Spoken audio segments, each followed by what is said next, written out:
الحمد لله والصلاة والسلام على سيدنا محمد وعلى آله وأصحابه أجمعين. أما بعد فأعوذ بالله من الشيطان الرجيم. بسم الله الرحمن الرحيم. ثاني اثنين إذ هما في الغار إذ يقول لصاحبه لا تحزن إن الله معنا. صدق الله العظيم. اللهم صل على سيدنا محمد النبي الأمي وعلى آله وأصحابه وسلم. اللهم صل على سيدنا محمد النبي الأمي وعلى آله وأصحابه وسلم. میرے معزز مسلمان بزرگوں، عزیز بھائیوں، قرآن کی ان آیات میں ایسی شخصیت کا تذکرہ ہے جو امت اسلامیہ کے امام، پہلے خلیفۃ المسلمین اور اللہ کے نبی صلی اللہ علیہ وسلم فرمایا کرتے تھے، ایک خطبہ دینے لگے اور خطبہ دیتے ہوئے فرمایا کہ صحبت کے لحاظ سے، مال کے لحاظ سے میرا سب سے بڑا محسن ابو بکر ہے رضی اللہ عنہ. اور فرمایا کرتے ہیں اگر میں اللہ کے سوا کسی کو دوست بناتا تو ابو بکر کو بناتا. لیکن اسلامی اخوت اور محبت یہ بڑھیا چیز ہے. عمرو بن عاص رضی اللہ تعالی عنہ، آپ علیہ الصلوۃ والسلام کا ان کے ساتھ شفقت، پیار، محبت، تو ان کے خیال میں یہ بات آئی شاید اللہ کے نبی مجھ سے سب سے زیادہ محبت فرماتے ہیں. سوال کر بیٹھے، کہنے لگے یا رسول اللہ آپ کو سب سے زیادہ کس سے محبت ہے؟ فرمایا ابو بکر سے. ابو بکر سے. آج امت اسلامیہ جس بڑے مسئلے سے دوچار ہے اور جس بڑے المیہ کا شکار ہے وہ کیا ہے؟ یہ امت صحیح قیادت سے محروم، صحیح رہبر اور صحیح قائد سے محروم ہے. اور کیوں محروم نہ ہو؟ بچپن سے لے کر جوانی تک، اسکولوں سے لے کر یونیورسٹیوں تک جو انہیں قائد اور لیڈر پڑھائے جاتے ہیں، اس سے تو پھر امت کو ایسی مخلوق ملے گی جن سے آج اس امت کا واسطہ ہے. جب بچپن سے لے کر یونیورسٹیوں تک ایسے ہیرو پڑھائے جائیں گے، اس سے تو پھر امت کو ایسی قیادت مل گی جس نے آج امت مسلمہ کو ظلم و ستم پہ جن پہ پہاڑ ڈھا رکھے.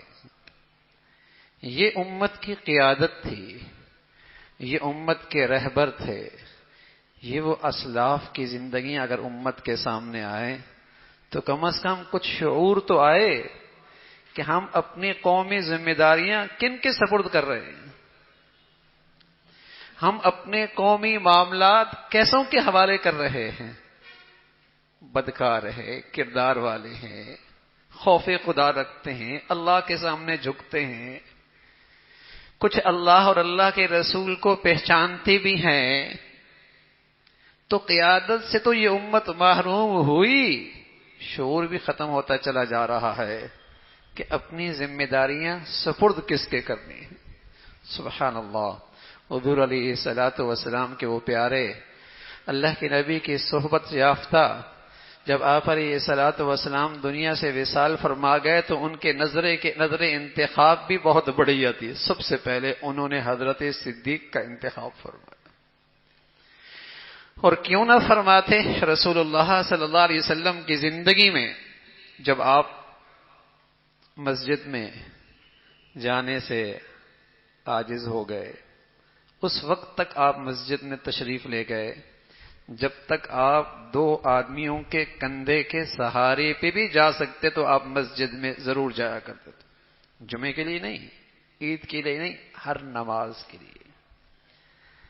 لیکن جب یہ بھی آپ کے لیے مشکل ہو گیا تو آپ نے حضرت ابو بکر رضی اللہ تعالیٰ عنہ سے فرمایا تم امامت کراؤ.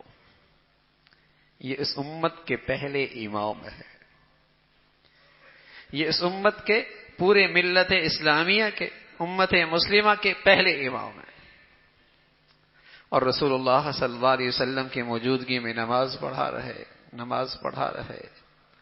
ایک دن اللہ کے نبی صلی اللہ علیہ وسلم نے پردہ ہٹایا، آپ کا دروازہ مسجد نبوی کی طرف کھلا کرتا تھا،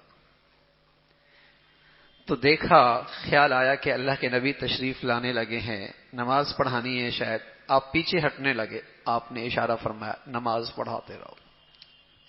یہ وہ آخری دیدار تھا رسول اللہ صلی اللہ علیہ وسلم نے جو اپنی ان جان نثاروں کا فرمایا، اور پھر دنیا سے تشریف لے گئے اور نماز پڑھاتے رہے۔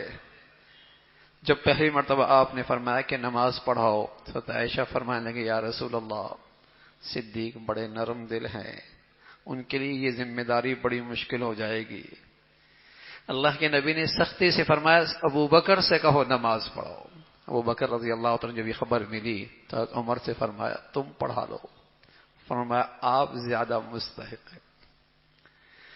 تو نظر انتخاب بھی ان کی خوب تھی، انتخاب کیسی شخصیت کا فرمایا، اور نائب رسول کا سب سے بڑا فریضہ، نائب رسول کا سب سے بڑا فریضہ، نائب رسول کا سب سے بڑا فریضہ وہ اللہ کے دین کی حفاظت اور اشاعت ہوا کرتی، دین متین کی حفاظت اور اشاعت ہوا کرتی تھی۔ اور یہ اللہ کا نبی کا یہ نائب اور سچا جانثار اور یہ خلیفۃ المسلمین کہا کرتے تھے اَيَنْقُصُ الدِّينُ وَأَنَا حَيٌّ، دین میں کمی آئے اور صدیق زندہ رہے، ایسا نہیں ہو سکتا۔ صدیق کے جیتے جی دین میں کمی آئے۔ جب اللہ کے نبی صلی اللہ علیہ وسلم وصال فرما گئے تو کچھ لوگوں نے زکوٰۃ کا انکار کر دیا، کچھ قبائل ارتداد کا شکار ہو گئے، کچھ لوگوں نے نبوت کا دعویٰ کر دیا۔ آپ علیہ الصلوۃ والسلام نے لشکر بھیجے، آپ رضی اللہ عنہ لشکر بھیجے، تو کہنے والوں نے کہا اب بھی آپ کی خلافت کی ابتدا ہے، اور فرمایا کرتے تھے کچھ بھی ہو مجھ سے دین کی کمی برداشت نہیں ہو سکتی، میرے جیتے جی اللہ کے حکم میں کوئی کوتاہی کر دے، انکار کر دے، ایسا نہیں ہو سکتا۔ جو اللہ کے معاملے میں یوں غیرت کھائے گا وہ اللہ کے بندوں کے اندر بھی بڑا مشفق اور مہربان ہو۔ جو اللہ کے معاملے میں یوں غیرت کھایا کرتا ہے وہ اللہ کے بندوں کے حق میں بھی بڑا خیر خواہ اور ہمدرد ہوا کرتا ہے۔ ذاتی زندگی، قومی زندگی بے مثال، سبحان اللہ۔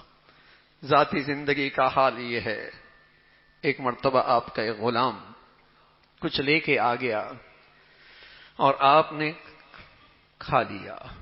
غلام کہنے لگا ہمیشہ آپ پوچھا کرتے ہیں کہاں سے لائے ہو، کدھر سے کمایا ہے، آپ بغیر پوچھے کھا لیے۔ فرمایا بھوک کی شدت تھی، خیال نہ آیا، کئی دن سے بھوک تھی، بتاؤ کہاں سے لائے ہو؟ کیا زمانہ جاہلیت میں کہانت کیا کرتا تھا، لوگوں کو غیب کی خبریں بتایا کرتا تھا، جانتا واتا کچھ نہیں تھا، دھوکہ دیا کرتا تھا۔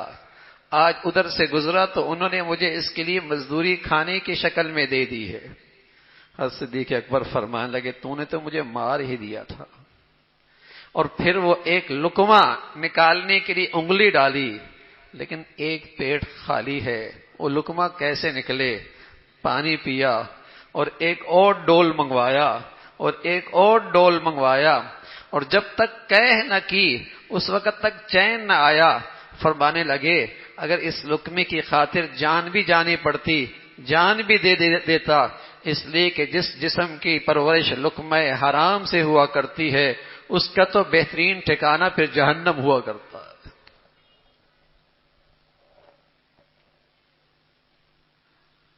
ربیعہ بن جعفر ہیں رضی اللہ تعالیٰ عنہ، ایک درخت کے معاملے میں کچھ بات بڑھ گئی، کچھ ایسی بات آپ کی زبان سے نکلی، فوراً احساس ہوا کہ شاید انہیں تکلیف ہوئی ہو، تو ربیعہ بن جعفر سے کہنے لگے تم بھی یہی سخت جملہ مجھ سے کہہ دو۔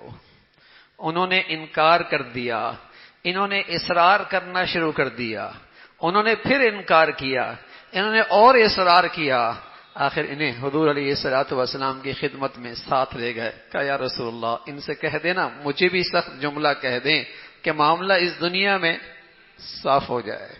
رسول اللہ صلی اللہ علیہ وسلم فرمایا ربیہ تم سخت جملہ تو نہ کہو، یوں کہو غفر اللہ لک یا ابا بکر، اے ابو بکر اللہ تجھے معاف فرما دے، اے اللہ ابو بکر تجھے معاف فرما دے۔ عمر ہے رضی اللہ تعالی عنہ، کسی موضوع پہ بات ہو گئی، بات کچھ ناگوار گزری، حضرت عمر رضی اللہ تعالیٰ عنہ کو تو بہت اصرار کے ساتھ معافی کی درخواست کرنے لگے، معذرت کرنے لگے، لیکن ابو بکر عمر رضی اللہ تعالیٰ عنہ کچھ ناگواری ایسی تھی گھر چل دیے۔ حضرت ابو بکر رضی اللہ تعالیٰ عنہ پیچھے پیچھے چل دیے، اور گھر جب پہنچے تو حضرت عمر نے کواڑ بند کر دیا۔ حضور علیہ الصلوۃ والسلام کی خدمت میں صدیق اکبر حاضر ہوئے، کہا یا رسول اللہ مجھ سے یہ ہو گیا ہے، عمر ناراض ہو گئے ہیں، شاید میں نے کوئی بات سخت کہہ دی ہے۔ حضور علیہ الصلوۃ والسلام نے 3 مرتبہ بشارت دی اور فرمایا ابو بکر اللہ نے تجھے معاف کر دیا، اللہ نے تجھے معاف کر دیا، اللہ نے تجھے معاف کر دیا۔ اندر گئے، حضرت عمر کو خیال آیا ابو بکر واپس چلے گئے ہیں، وہ ناراض ہو گئے تو اللہ کے رسول ناراض ہو جائیں گے، اور اللہ کے رسول ناراض ہو گئے تو اللہ ناراض ہو جائیں گے۔ دوڑے حضرت ابو بکر کے گھر پہنچے، پتہ لگا وہاں گھر میں تو کوئی نہیں، فوراً حضور علیہ الصلوۃ والسلام کی صحبت میں حاضر ہوئے، جیسی سامنے نظر آئے تو اللہ کے نبی کے چہرے پہ غصے کے آثار۔ ابو بکر سمجھ گئے آپ کے یہ انداز دیکھ کر، 2 زانوں ہو کے حضور علیہ الصلوۃ والسلام سے کہنے لگے اللہ کے رسول عمر کی غلطی نہیں ہے، مجھ سے زیادتی ہوئی ہے۔ سبحان اللہ، مجھ سے زیادتی، عمر کی غلطی نہیں ہے، مجھ سے زیادتی ہوئی ہے۔ اور حضور علیہ الصلوۃ والسلام فرمانے لگے لوگو تم میرے اس پیارے کو مجھ سے دور کرنا چاہتے ہو، تمہیں پتا ہے جب ساری دنیا میرا انکار کر رہی تھی ایک صدیق تھے جو مجھ پہ ایمان لائے تھے، جو میری تصدیق کر رہے تھے، جو سب میرے دشمن بنے ہوئے تھے، ایک صدیق تھا جو اپنا سب کچھ مجھ پہ قربان کر رہے تھے۔ تو یہی ابو بکر رضی اللہ عنہ کی شان ہے بھائی، اور آپ کا خاندان ایسا خوش نصیب خاندان ہے، سبحان اللہ۔ ہجرت کے موقع پہ جتنی راز کی باتیں تھیں اس کے لیے آپ نے خاندان صدیق کا انتخاب فرمایا، خاندان صدیق کا انتخاب فرمایا۔ آپ علیہ الصلوۃ والسلام جب پہنچے دوپہر کے وقت، حضرت صدیق سے فرمانے لگے ہجرت کرنی ہے، تو حضرت عائشہ فرمانے لگی حضرت اسماء فرمانے لگی میرے ابا تو 4 مہینے سے انتظار میں تھے، کون سی گھڑی آئے اور حضور کہیں تو میں ساتھ چلنے کے لیے تیار ہوں۔ اونٹنیاں تیار کر رکھی تھیں، ایک اللہ کے نبی کو سواری کے لیے دے دی، ایک اپنے لیے رکھی، اور اس چھوٹے سے قافلے کے ساتھ روانہ ہو گئے، اور پہلا مسکن اور پہلا ٹھہراؤ اور پہلی منزل غار ثور تھی۔ اب غار ثور کی یہ منزل تھی، اب وہاں ٹھہر رہے ہیں۔ سبحان اللہ۔ حضرت اسماء کھانا لے کے آتی ہیں، بیٹی ہیں، بیٹا عبداللہ یہ دن بھر کی مکہ کے احوال کی خبر لے کے آتے ہیں۔ عامر بن فہیرہ غلام ہیں، بکریاں لے کے آتے ہیں، جس راستے سے گزرنا ہے تاکہ پاؤں کے نشان باقی نہ رہیں، اور دودھ کا بھی انتظام ہو جائے۔ صدیق اکبر ساتھ ہیں، بیٹی اسماء خدمت کے لیے مامور ہے، بیٹا عبداللہ خبر لانے کے لیے ہے، اور اس ماحول کے اندر اور ان حالات کے اندر، اس ماحول میں اور اس حالات میں جہاں مکہ کا مشرک اور کافر غضبناک بیٹھا ہے، اعلان کر رکھا ہے جو اللہ کے نبی کو گرفتار کر کے لے کے آئے گا 100 اونٹ انعام میں ملے گا۔ اس ماحول میں بیٹی بھی اس خطرے کے اندر، بیٹا بھی خطرے میں، باپ بھی اس خطرے میں، لیکن یہ وفاؤں کا بادشاہ تھا، یہ پورا گھرانہ وفاؤں کا بادشاہ تھا، اور رسول اللہ صلی اللہ علیہ وسلم سب کچھ ہی جانثار کر رکھا تھا۔ اور رسول اللہ صلی اللہ علیہ وسلم فرمایا کرتے تھے اے اللہ میں نے دنیا میں سب کا بدلہ دے دیا ہے اور چکا دیا ہے، لیکن ایک ابو بکر ہیں، اے اللہ اس کا بدلہ میں نہیں دے پایا، آپ بھی اس کا بہترین بدلہ عطا فرما دیجئے۔ تو اللہ رب العزت نے فرمایا وَلَسَوْفَ يَرْضَى، ہم ابو بکر کو اتنا دیں گے، اتنا دیں گے، اتنا دیں گے کہ یہ تو راضی ہی ہو جائیں گے، یہ تو راضی ہی ہو جائیں گے۔ یہ انفرادی زندگی، اور سبحان اللہ جب خلافت کی ذمہ داری آئی اور خلافت کی باری آئی اور امت کی اور ملت اسلامیہ کی اور امت مسلمہ کی ذمہ داری سپرد ہوئی، اب احتیاط اور بڑھ گئی، اور اب دین کی اشاعت کی اور اس فریضے کی ذمہ داری کا احساس اور بڑھ گیا۔ ایک وقت ایسا آیا کہ اہلیہ ایک دن کہنے لگی کچھ شیرینی چاہیے، کچھ میٹھا کھانا کا جی چاہ رہا ہے، تو ابو بکر رضی اللہ تعالیٰ فرمانے لگے میرے پاس تو کچھ ہے نہیں۔ آپ کے ابتدائی 6 مہینے ایسے گزرے، دور سے کچے گھر سے تشریف لاتے اور دارالحکومت مدینہ میں تشریف لاتے اور مسجد نبوی میں بیٹھ کر آپ اپنے پورے قومی ذمہ داریوں کو سر انجام دیتے۔ یہ خلیفۃ المسلمین کا دربار تھا، مسجد نبوی کا صحن آپ کا دربار تھا، اور تمام قومی حکومتی ذمہ داریاں آپ وہیں بیٹھ کر سر انجام دیا کرتے تھے۔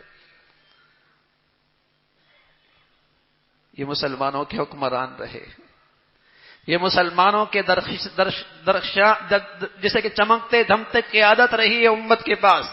یہی وہ قیادت تھی جس نے امت کو بلندیوں اور عروج کی انتہاؤں تک پہنچایا تھا۔ آج ان کے تذکرے مٹ گئے، ہمارے بچے نہیں جانتے، ہمارے اولادیں نہیں جانتی، ہماری تعلیم گاہیں ان کرداروں سے خالی ہو چکی ہیں، ان کے تذکروں سے خالی ہو چکی ہیں، اور جن کے تذکرے چل رہے ہیں، پڑھائے جا رہے ہیں، اس سے آج امت مسلمہ کو جو قیادت مل رہی ہے وہ بھی ہم آنکھوں سے دیکھ رہے ہیں۔ ان کا ظلم و ستم بھی یہ امت دیکھ رہی ہے۔ شیرینی مانگی، فرمایا میرے پاس تو کچھ نہیں ہے، فرمایا اجازت ہو تو جو ملتا ہے اس میں سے تھوڑا تھوڑا بچا لوں تاکہ پھر ایک دن شیرینی کی چاہت پوری ہو جائے۔ کہا بہت اچھا۔ کئی دنوں کے بعد اہلیہ نے کہا یہ کچھ پیسے بچے ہیں، ہمارے لیے شیرینی لا دیجئے۔ تو فرمانے لگے اچھا، بات یہ معلوم ہوئی کہ یہ ضرورت سے زائد ہے، یہ ضرورت سے زائد ہے، اسے بیت المال میں جمع کر دیتے ہیں اور ہم ضرورت پر اکتفا کرتے ہیں۔ جب دنیا سے جانے لگے تو اپنی بیٹی عائشہ سے کہا عائشہ سنو میری بات، یہ جو اونٹنی ہے نا جس سے ہمیں دودھ ملتا ہے، یہ جو برتن ہے نا جس سے ہم کھانا کھاتے ہیں، یہ جو چادر ہے نا جس کو میں استعمال کرتا ہوں، یہ اس وقت تک تھا جب تک میں مسلمانوں کا کام کیا کرتا تھا، اب میں دنیا سے جا رہا ہوں، ان چیزوں کو عمر کے حوالے کر دیتا ہوں۔ اب ان چیزوں کو عمر کے حوالے کر دینا۔ عمر رضی اللہ تعالیٰ عنہ کے پاس آپ کے دنیا سے جانے کے بعد جب یہ چیزیں حوالے کی گئیں تو فرمانے لگے اللہ ابو بکر پہ رحم فرمائے، ہمیں بڑی مشکل میں ڈال دیا۔ ایسی احتیاط، ایسا تقوی، ایسی بےروزگاری اور قومی مال میں اس قدر نزاکتوں کے ساتھ احتیاط کرنا، یہ انہی کی شان تھی، یہ انہی کی شان تھی۔ تو میرے عزیزو، اس امت کا سب سے بڑا امام، اس امت کا پہلا امام، پہلا خلیفہ، پہلا نائب رسول صلی اللہ علیہ وسلم کی زندگی ہے، اور آپ علیہ الصلوۃ والسلام کا یہ بلند کردار اور بلند اخلاق ہے۔ اور مسلمانوں کی نجات کیا ہے؟ رسول اللہ صلی اللہ علیہ وسلم فرمایا کرتے تھے علیکم بسنتی وسنتی خلفاء الراشدین المہدیین، اگر تم فلاح اور کامیابی چاہتے ہو، کل کی یا آج کی، دنیا کی یا آخرت کی، اگر تم فلاح اور کامرانی چاہتے ہو تو پھر میرا طریقہ ہے اور میرے ان خلفاء کا کردار اور ان کی سیرت اور کریکٹر اور زندگی ہے، اسے مضبوطی سے پکڑ لو، فلاح پا جاؤ گے، کامیاب ہو جاؤ گے، پھر دنیا بھی تمہاری ہے، آخرت میں بھی تم کامیاب ہو جاؤ گے۔ اللہ رب العزت ان حضرات کی محبت بھی نصیب فرمائے، عظمت بھی نصیب فرمائے، اور ان کی زندگیوں کا مطالعہ ہمیں اور اپنی نئی نسل کو کرنے کی اللہ توفیق نصیب فرمائے۔ وآخر دعوانا الحمدللہ رب العالمین۔